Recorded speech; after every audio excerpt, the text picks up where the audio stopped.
Hello, my name's Cliona Kirwan.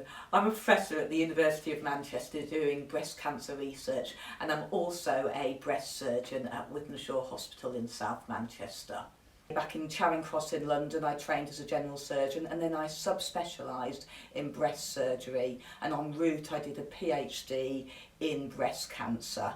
And breast cancer research has always been something that I consider very important. I think when we look at breast cancer, it's research that meant survival has completely changed in the last 50 years. 50 years ago, about 50% of women were dying from breast cancer when they were diagnosed, but now the vast majority of women survive their breast cancer. And one of the key reasons why ladies survive breast cancer is because they are diagnosed earlier. So one of my key messages from this is to say, present to your doctor early if you've got symptoms so you get diagnosed early. Breast cancer starts with a cell that just divides badly. We all have cells that are permanently dividing in our body, and normally when cells divide they form two perfectly good normal cells, but sometimes a bad cell can form, and the body's very good at killing bad cells. But as you get older, cells divide more abnormally, so you get more bad cells produced, and also the body gets worse at getting rid of those bad cells, and it's a bad cell that causes cancer. In breast cancer, the cancer starts deep inside the breast tissue. There are numerous risk factors for breast cancer that have been identified. Some of these we can control and some of these we can't control. By far and away, the biggest risk factor for breast cancer is simply being female. So in the UK, about 55,000 women a year are diagnosed with breast cancer, but there's probably only about 300 men in the UK diagnosed with breast cancer.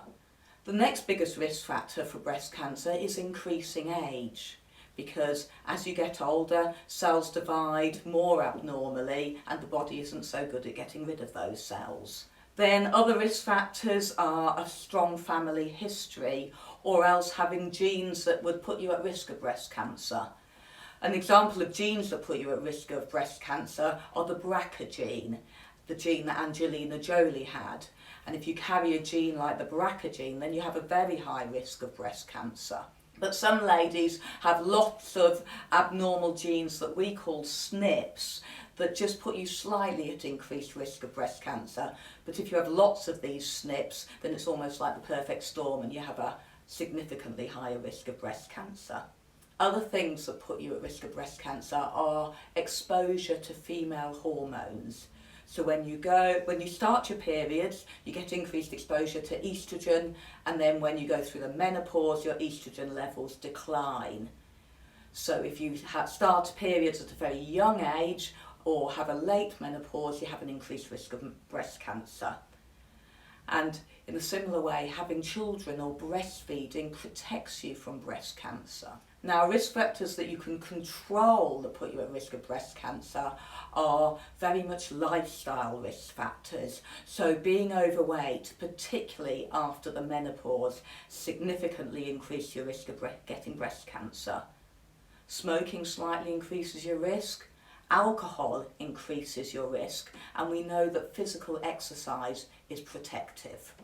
Breast screening was introduced to the UK back in the 1980s, and this was offered to ladies between the age of 47 and 73, and you can go and have a mammogram once every 3 years to make sure that you haven't got breast cancer.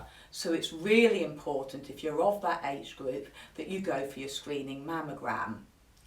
However, also, it's really important that you take responsibility for your breast health and check yourself regularly, particularly if you are of the age that's younger than the breast screening programme. Although breast cancer in women younger than 47 is unusual, it still does happen. So it's really important that if you have symptoms that could possibly mean breast cancer, that you go and see your GP and get checked out. Things that you might be looking for is first of all a lump. So if you feel anywhere in your breast that you've got a new and hard lump in the breast, then do go and see your GP and get checked out. Another important way that you can see signs of breast cancer is in subtle changes in the shape of the breast, because sometimes the cancer deep inside the breast can pull the skin in and distort the shape of the breast, or it can pull the nipple in and cause your nipple to become a little bit inverted. So shape change is another important thing to go to see your GP about. Another thing that can happen is swelling of the breast. A hot, swollen, inflamed looking breast usually means infection, but very rarely can be a sign of cancer. And also nipple discharge, particularly a bloody nipple discharge. That's worth seeing your doctor about. But if you have no symptoms whatsoever, then the very important thing to do to protect yourself is to be breast aware. And that means really knowing your breasts well. So know what your breasts look like. It's really important to check yourself in the mirror. So stand in front of the mirror. You need a full length mirror. You have your hands on your hips with your bra off, and just have a good look at the shape of your breasts. Just looking for the curves underneath the breasts, making sure that they're smooth and relatively symmetrical, though being aware that we all have different sized boobs. No one is perfectly symmetrical. Looking at your nipples, that they're in the same place that they've always been and look like they've always looked. Then lift your arms up, because that way you get to look at the undersurface of your breast. And then put your hands on your hips and just push down, because that contracts your pectoral muscle and so can sometimes show lumps deep inside the breast. Then it's really important that you examine your breasts, have a good feel of your breasts. The best time to do this is after you've finished your period, because your breasts are at the least sensitive stage and they're not engorged following a period. You can do this either in the shower, and it's brilliant if you've got shower gel, because then you can use that to sort of provide a frictionless surface as you examine your breast. Or the other alternative is to do it when you're in bed, lying flat on your back. And the best way to do that is to do it through your nightie or your t-shirt, because again, the fabric allows your hands to slide over your breast. I find the best way to do it is to use the pads of your fingers. Those bits there, not your fingertips, they dig in too deeply and it's too small an area.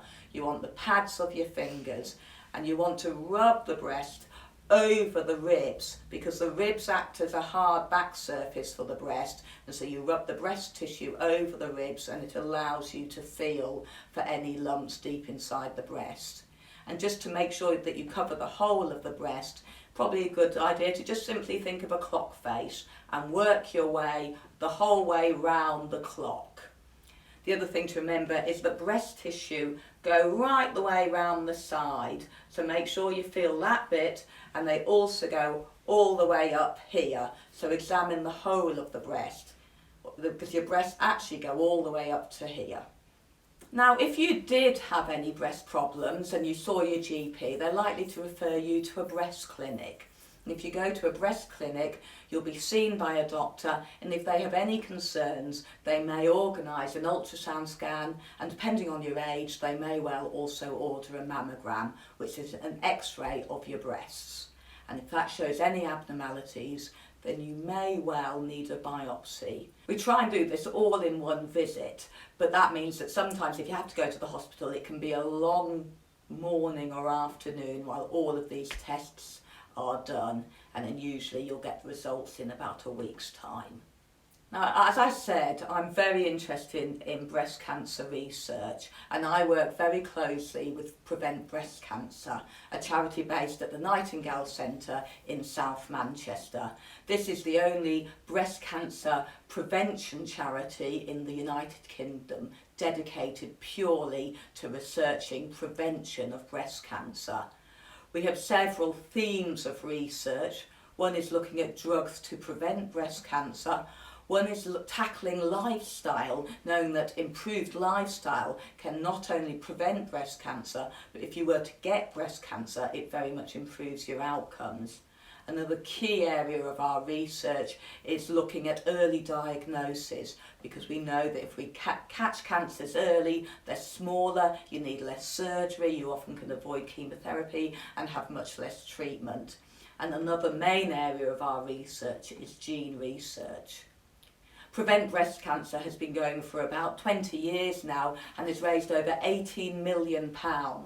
The charity is responsible for the building of the Nightingale Centre, which was one of the biggest breast centres in the UK.